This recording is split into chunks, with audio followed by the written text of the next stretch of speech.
প্ৰিয় দৰ্শক, বিচনাত শুই শুই ওম নমঃ শিৱায় মন্ত্ৰ জপ কৰিলে আপোনাৰ জীৱনলৈ কেনে পৰিৱৰ্তন আহিব পাৰে এই কথা বাৰু আপুনি জানেনে? আপুনি বিশ্বাস কৰক বা নকৰক, বিচনাত শুই শুই যদি কোনোবাই নিয়মিত ওম নমঃ শিৱায় মন্ত্ৰ জপ কৰে তেন্তে তেওঁ জীৱনত অসাধাৰণ পৰিৱৰ্তন হয় বুলি কোৱা হৈছে। হয়, আপুনি ঠিকেই শুনিছে। এই মন্ত্ৰ জপ কৰিলে কেৱল মানসিক শান্তি লাভ কৰাই নহয়, এই মন্ত্ৰ জপ কৰিলে ই শৰীৰ আৰু আত্মাক সঞ্জীৱনী শক্তি প্ৰদান কৰে। সেইবাবে আজি আমি আপোনাৰ বাবে এই সাধাৰণ মন্ত্ৰটোৰ অসাধাৰণ উপকাৰিতাৰ কথা আপোনাৰ বাবে আগবঢ়াব খুজিছো। এই মহত্বপূৰ্ণ কথাখিনিয়ে আপোনাৰ মনত শান্তিৰ সমানে ইতিবাচক শক্তি আৰু আত্মবিশ্বাস বঢ়াই তুলিব। আজিৰ পৰাই আপুনি এই কৌশলটো আপোনাৰ নিশাৰ ৰুটিনত অন্তৰ্ভুক্ত কৰক আৰু কিদৰে আপোনাৰ জীৱনলৈ অলৌকিক পৰিৱৰ্তন আহিবলৈ আৰম্ভ কৰে নিজেই চাই লওক। প্ৰিয় দৰ্শক, এই ভিডিঅ'টোত আপোনাক আমি শয্যাশায়ী অৱস্থাত ভগৱান শিৱৰ পঞ্চাক্ষৰী মন্ত্ৰ ওম নমঃ শিৱায় জপ কৰিলে কি হয় আৰু এই মন্ত্ৰৰ প্ৰভাৱত জীৱনত কি কি ঘটনা ঘটিবলৈ আৰম্ভ কৰে সেই বিষয়ে বিস্তাৰিতভাৱে বুজাই দিয়াৰ চেষ্টা কৰিম। গতিকে আপোনাৰ জীৱনৰ বাবে অত্যন্ত জৰুৰী এই কথাখিনি দয়া কৰি শেষ পৰ্যন্ত শুনি ল'ব। আৰু আপুনি যদি নিজকে ভগৱান শিৱৰ একান্ত ভক্ত বুলি ভাবে, আপুনিও যদি মহাদেৱৰ আশীৰ্বাদ লাভ কৰিব বিচাৰে তেন্তে কমেণ্টত হৰ হৰ মহাদেৱ বুলি লিখি কথাখিনি মন দি শুনি যাওক। প্ৰিয় দৰ্শক, ওম নমঃ শিৱায় মন্ত্ৰ 108 বাৰ জপ কৰিলেই গুৰু অবিহনে, ব্ৰহ্মচাৰ্যৰ অবিহনে আপুনি জীৱনত এনে কিবা কিবি লাভ কৰিব যিবোৰে আপোনাক বিস্মিত কৰি তুলিব। মহাদেৱৰ এই মন্ত্ৰ খুবেই শক্তিশালী। এই মন্ত্ৰৰ কোনো তুলনা নাই। এই মন্ত্ৰৰ দেৱতাক মৃত্যুৰ দেৱতা বুলি কোৱা হয়, কাৰণ স্বয়ং মৃত্যুৰ যাৰ অধীন তেওঁৱেই এই মন্ত্ৰৰ প্ৰতিষ্ঠাতা বা আৱিষ্কাৰক। তেওঁৰ ইচ্ছাতেই এই সমগ্ৰ মহাবিশ্ব পৰিচালিত হয়, তেওঁৰ ইচ্ছাতেই সমস্ত জীৱ জগতৰ পালন হয়। আৰু এই মন্ত্ৰৰ দেৱতা হৈছে কালৰো কাল মহাকাল অৰ্থাৎ ভগৱান শিৱ। প্ৰিয় দৰ্শক, বহুতেই মহাদেৱৰ ওম নমঃ শিৱায় মন্ত্ৰটোক অসাধাৰণভাৱে লোৱা দেখা যায়। এই মন্ত্ৰৰ প্ৰকৃত মহাত্ম্য অধিকাংশ লোকেই নাজানে। আমিও সঁচা অৰ্থত এজন শিৱ ভক্ত।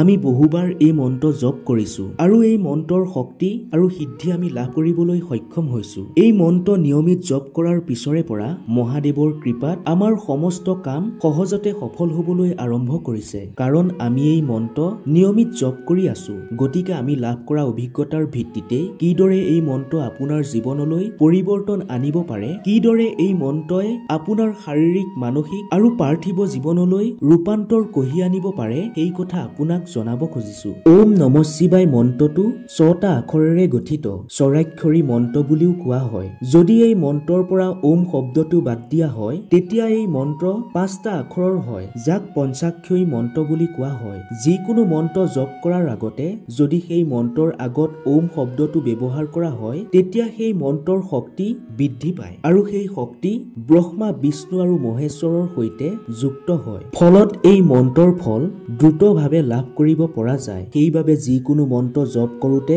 সদায় প্ৰথম ওম শব্দটো উচ্চাৰণ কৰি জপ কৰিব লাগে, তেতিয়া সেই মন্ত্ৰ শক্তিশালী আৰু ফলদায়ী হয়। কেতিয়াবা কিছুমান মন্ত্ৰৰ আগত আৰু শেষত ওম যোগ কৰা হয়। এইদৰে আৰম্ভণি আৰু শেষত ওম যোগ দিলে সেই মন্ত্ৰৰ শক্তি সুৰক্ষিত হৈ থাকে। এতিয়া প্ৰশ্নটো হৈছে, যদি আপুনি বিচনাত শুই শুই এই ওম নমঃ শিৱায় মন্ত্ৰটো নিয়মিত জপ কৰে তেতিয়া আপুনি জীৱনত কি কি লাভ কৰিব? প্ৰিয় দৰ্শক, প্ৰথমে এই কথাটো জানি লওঁ যে ভগৱান শিৱৰ এই ওম নমঃ শিৱায় মন্ত্ৰ এনে এটা মন্ত্ৰ যিটো মন্ত্ৰ ব্ৰহ্মাণ্ডৰ শ্ৰেষ্ঠ মন্ত্ৰসমূহৰ ভিতৰত অন্যতম বুলি গণ্য কৰা হয়, যেনে নবান্ন মন্ত্ৰ, দ্বাদশ মন্ত্ৰ, অষ্ট মন্ত্ৰ, গায়ত্ৰী মন্ত্ৰ, মহামৃত্যুঞ্জয় মন্ত্ৰ আৰু বেদৰ অন্যান্য মন্ত্ৰ।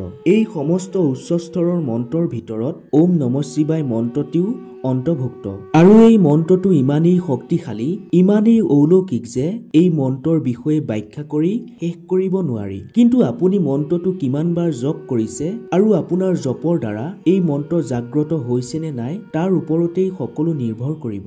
এই ব্ৰহ্মাণ্ড যিমান দৈবিক তন্ত্ৰ মন্ত্ৰ আছে সেই সকলোবোৰ ভগৱান শিৱৰ দ্বাৰাই উৎপত্তি হৈছে। সেয়া লাগিলে ওম নমঃ শিৱায় মন্ত্ৰই হওক, গায়ত্ৰী মন্ত্ৰই হওক, মৃত্যুঞ্জয় মন্ত্ৰই হওক বা অন্য কিবা মন্ত্ৰই হওক, এই মহাবিশ্বৰ সমস্ত দৈবিক মন্ত্ৰ মহাদেৱে সৃষ্টি কৰিছে। কিন্তু চাবৰ মন্ত্ৰ মহাদেৱে সৃষ্টি কৰা নাছিল। সেইবাবে চাবৰ মন্ত্ৰ জপ কৰিলে খুব সোনকালে সিদ্ধি লাভ কৰিব পৰা যায়। একেদৰে দৈবিক মন্ত্ৰ তেতিয়াহে সিদ্ধ হয় যেতিয়া আমি সেই মন্ত্ৰ উৎকল কৰিব পাৰো, অৰ্থাৎ মন্ত্ৰৰ ওপৰত যি বান্ধোন থাকে সেই বান্ধোন আঁতৰ কৰাৰ পিছতহে এই দৈবিক মন্ত্ৰই সিদ্ধি লাভ কৰে। মন্ত্ৰৰ ওপৰত থকা বান্ধোন আঁতৰ কৰাৰ বাবে আমাৰ শাস্ত্ৰত যি পদ্ধতি আছে সেই পদ্ধতি অনুসৰণ কৰি মন্ত্ৰৰ ওপৰত থকা বান্ধোন দূৰ কৰিব পৰা যায়। আৰু এটা উপায় আছে, আপুনি মন্ত্ৰটি ইমানেই বেছিকৈ জপ কৰক, ইমানেই জপ কৰক যে আপোনাৰ জপৰ প্ৰভাৱত যাতে নিজেই সেই মন্ত্ৰৰ ওপৰত থকা বান্ধোন আঁতৰি যাবলৈ বাধ্য হয়। ইয়াৰ ফলত কেৱল মন্ত্ৰৰ ওপৰত থকা বান্ধোন আঁতৰ হোৱাই নহয়, বৰঞ্চ সেই মন্ত্ৰই নিজেই সিদ্ধিৰ দিশে অগ্ৰসৰ হয়। এইদৰে যেতিয়াই আপুনি জপ কৰা মন্ত্ৰই সিদ্ধি লাভ কৰে তেতিয়া আপুনি বহু অভিজ্ঞতা লাভ কৰিব পাৰিব। আপুনি ইয়াৰ পৰা অনেক উপকাৰ লাভ কৰিব। আৰু সকলোতকৈ ডাঙৰ উপকাৰটো হৈছে আপুনি জপ কৰা মন্ত্ৰই যেতিয়াই সিদ্ধি লাভ কৰিব তেতিয়া আপুনি আপোনাৰ ইষ্ট দেৱতাৰ দৰ্শন লাভ কৰিব পাৰিব। দ্বিতীয় উপায়টো হৈছে যেতিয়া আপুনি বিচনাত শুই শুই এই মন্ত্ৰ জপ কৰিব তেতিয়া আপোনাৰ চাৰিওফালে বা আপোনাৰ ঘৰৰ চৌদিশে যদি কোনো অপশক্তি প্ৰবাহিত হৈ আছিল, সেই নেতিবাচক শক্তি বা অপশক্তি এই মন্ত্ৰ জপৰ প্ৰভাৱত মুহূৰ্ততে নষ্ট হৈ পৰিব। প্ৰিয় দৰ্শক, ওম নমঃ শিৱায় মন্ত্ৰ জপ কৰিলে নেতিবাচক শক্তি আমাৰ ওচৰৰ পৰা চিৰদিনৰ বাবে দূৰ হৈ যায়। আৰু যেতিয়া আমাৰ জীৱনৰ পৰা নেতিবাচক শক্তি দূৰ হৈ যায় তেতিয়া যিকোনো ক্ষেত্ৰত খুব সহজতে আমি সফলতা অৰ্জন কৰিবলৈ সক্ষম হ'ব পাৰিম। আমাৰ জীৱনৰ পৰা সকলো জটিলতা আঁতৰি যাব। নেতিবাচক শক্তিৰ প্ৰভাৱত আমাৰ বিবেক বুদ্ধিয়ে সঠিক সিদ্ধান্ত কেতিয়াও গ্ৰহণ কৰিব নোৱাৰে। আমাৰ চিন্তা আৰু বিশ্লেষণৰ দ্বাৰা আৰু বিশ্লেষণৰ শক্তি দুৰ্বল হৈ পৰে, যাৰ ফলত বহু কামত আমি বাধাৰ সন্মুখীন হওঁ। এনে পৰিস্থিতিত ওম নমঃ শিৱায় মন্ত্ৰ জপৰ প্ৰভাৱত ব্যক্তিয়ে সকলো বাধা বিঘিনিৰ পৰা নিজকে সুৰক্ষিতভাৱে ৰাখিব পাৰে। মন্ত্ৰ সিদ্ধি এক সুকীয়া বিষয়। আপুনি যদি প্ৰতিদিনে সিদ্ধিৰ অবিহনেও ওম নমঃ শিৱায় মন্ত্ৰ বা অন্য কিবা মন্ত্ৰ জপ কৰে তেনেহলে সেই জপৰ প্ৰভাৱত আপোনাৰ চাৰিওফালে এনে এক সুৰক্ষা কৱচ তৈয়াৰ হ'ব, যি সুৰক্ষা কৱচে সকলো নেতিবাচক শক্তিৰ পৰা আপোনাক ৰক্ষা কৰিব। প্ৰিয় দৰ্শক, ওম নমঃ শিৱায় মন্ত্ৰ জপৰ তৃতীয়টো লাভ হৈছে আপুনি বহু ঘটনাৰ পূৰ্বাভাস লাভ কৰিবলৈ সক্ষম হ'ব। স্বপ্ন সিদ্ধি, বাক সিদ্ধি ইত্যাদি সৰু সৰু সিদ্ধিসমূহ আপুনি অৰ্জন কৰিবলৈ সক্ষম হ'ব। ইয়াৰ প্ৰভাৱত আপুনি জীৱনত ঘটিবলগীয়া সকলো ভাল বেয়া ঘটনাৰ উমান আগতীয়াকৈ লাভ কৰিব পাৰিব। এই মন্ত্ৰ জপ কৰিলে আপোনাৰ কল্যাণ হোৱাৰ লগতে আপুনি আনৰো কল্যাণ সাধন কৰিবলৈ সক্ষম হৈ উঠিব পাৰিব। এই মন্ত্ৰ নিয়মিত জপ কৰাৰ ফলত আপোনাৰ মাজত ইমানেই শক্তিয়ে ঠাই ল'ব যে আপুনি নিজৰ লগতে আনৰো নেতিবাচক শক্তিক দূৰ কৰিব পাৰিব।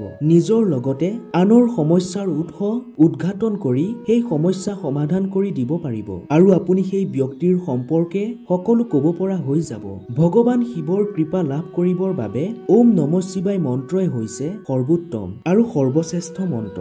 যদি আপুনি প্ৰতিদিনে 108 ওম নমঃ শিৱায় মন্ত্ৰ মনৰ মাজতে জপ কৰে বা বিচনাত শুই শুই সদায় জপ কৰে তেন্তে প্ৰায় এমাহৰ পিছত এই মন্ত্ৰই আপোনাক তাৰ প্ৰকৃত প্ৰভাৱ দেখুৱাবলৈ আৰম্ভ কৰিব। খুব কম সময়ৰ ভিতৰতেই এই মন্ত্ৰ জাগ্ৰত হ'বলৈ আৰম্ভ কৰে। এই মন্ত্ৰ সিদ্ধ নহলেও জাগ্ৰত অৱশ্যেই হয়। মাত্ৰ এমাহৰ ভিতৰতেই এই মন্ত্ৰ জাগ্ৰত হয় আৰু তেতিয়া আপুনি অনেক অভিজ্ঞতা লাভ কৰিবলৈ সক্ষম হয়। যেতিয়াই এই মন্ত্ৰ জাগ্ৰত হ'ব আপোনাৰ মনৰ সমস্ত নেতিবাচক চিন্তাক মনৰ পৰা দূৰ কৰি দিব, অৰ্থাৎ ই আপোনাৰ মনক একাগ্ৰ কৰি তোলে, যাৰ ফলত এজন ব্যক্তিয়ে মন্ত্ৰৰ কম্পনৰ সৈতে নিজকে বিলীন কৰিবলৈ আৰম্ভ কৰে। কাৰণ যেতিয়ালৈকে আপুনি ভিতৰৰ পৰা শুদ্ধ নহ'ব, যেতিয়ালৈকে ভিতৰৰ পৰা নিজকে পবিত্ৰ কৰিব নোৱাৰিব তেতিয়ালৈকে আপুনি ভগৱান শিৱৰ উপস্থিতি অনুভৱ কৰিব নোৱাৰিব। সেইবাবে প্ৰথমে এই মন্ত্ৰৰ শক্তিয়ে আপোনাক ভিতৰৰ পৰা শুদ্ধ কৰি তুলিব। যেতিয়ালৈকে আপোনাৰ জীৱনত সমস্যা থাকিব তেতিয়ালৈকে আপুনি পৰমাত্মাৰ সৈতে মন স্থিৰ কৰিব নোৱাৰিব। মন্ত্ৰ জপ কৰাৰ সময়তো আপোনাৰ মন বিচলিত হৈ থাকিব। আৰু যি মনোকামনা লৈ আপুনি এই মন্ত্ৰ জপ কৰিব, কাৰণ সকলোৰে মনোকামনা বেলেগ বেলেগ থাকে। কাৰোবাৰ ঈশ্বৰৰ প্ৰাপ্তি প্ৰাপ্তিৰ মনোকামনা থাকে, কাৰোবাৰ সিদ্ধি লাভ কৰাৰ ইচ্ছা থাকে, কোনোবাই আত্মজ্ঞান লাভ কৰাৰ কামনা কৰে। এই মন্ত্ৰ যেতিয়াই আপুনি প্ৰতিদিন নিয়মিতভাৱে জপ কৰিবলৈ আৰম্ভ কৰি দিব, তেতিয়া লাহে লাহে এই মন্ত্ৰই আপোনাক সম্পূৰ্ণৰূপে চৈতন্য কৰি তুলিব, আপোনাক সম্পূৰ্ণৰূপে জাগ্ৰত কৰি তুলিব। আপোনাৰ ভিতৰত যিমানবোৰ অন্য চিন্তা ভাৱনা বা বিচাৰ থাকে, সেই সকলোবোৰ লাহে লাহে দূৰ হবলৈ আৰম্ভ কৰিব আৰু আপুনি লাহে লাহে ভগৱান শিৱৰ সান্নিধ্য লাভ কৰিবলৈ অগ্ৰসৰ হ'ব পাৰিব। প্ৰথমে আমাৰ নেতিবাচক শক্তি দূৰ হ'ব, তাৰ পিছত জীৱনত যি সমস্যা আছে সেইবোৰ এই মন্ত্ৰই জীৱনৰ পৰা দূৰ কৰিব। যেনে আপোনাৰ ঘৰখনৰ সদস্যসকলৰ ৰোগ ব্যাধি সকলো এই মন্ত্ৰই দূৰ কৰিব, শত্ৰুৰ পৰা মুক্তি প্ৰদান কৰিব।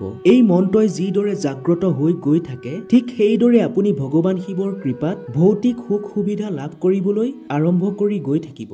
যেতিয়া আপুনি মন্ত্ৰ জপৰ প্ৰভাৱত সকলো লাভ কৰিবলৈ সক্ষম হ'ব, তেতিয়া আপুনি ঈশ্বৰৰ প্ৰাপ্তিৰ আশাৰে ভক্তি কৰা উচিত। বহু মানুহে এইখিনিতে থমকি ৰয়, তেওঁলোকে মন্ত্ৰৰ সাধনা নকৰে, তেওঁলোকে কেৱল সামান্য পূজা অৰ্চনাতে নিজকে সীমিত ৰাখে। কিন্তু ঈশ্বৰৰ প্ৰাপ্তি বা ঈশ্বৰৰ কৃপা লাভ কৰিবলৈ সাধনা কৰাটো অতি জৰুৰী। সকলো বস্তু মায়াৰে গঠিত আৰু সদায় মায়াই আমাক বিচলিত কৰি ৰাখে। সিদ্ধিৰ মোহত পৰি মানুহে নিজৰ মুখ্য প্ৰাপ্তিৰ কথা পাহৰি যায়। সেইবাবে যেতিয়ালৈকে আপোনাৰ ঈশ্বৰৰ প্ৰাপ্তি নহয়, তেতিয়ালৈকে আপুনি সাধনা কৰিবলৈ যত্ন কৰি যাওক। যেতিয়া আপোনাৰ ঈশ্বৰৰ প্ৰাপ্তি হ'ব, তেতিয়া আপোনাৰ ভিতৰত ইমানেই জ্ঞানে জন্ম ল'ব, আপোনাৰ মাজত ইমানেই শক্তি, ইমানেই আত্মজ্ঞানে ঠাই ল'ব যে আপুনি আনক জ্ঞান দিবলৈ সক্ষম হৈ পৰিব। যেতিয়া এই মন্ত্ৰ লাহে লাহে জাগ্ৰত হ'ব, তেতিয়া আপোনাৰ শৰীৰতো নানা ধৰণৰ পৰিৱৰ্তন দেখিবলৈ পাব। আপোনাৰ আত্মাৰ পৰিৱৰ্তন হ'ব, আপোনাৰ বুদ্ধি আৰু মনৰ মাজতো অনেক ধৰণৰ পৰিৱৰ্তন হ'বলৈ ল'ব।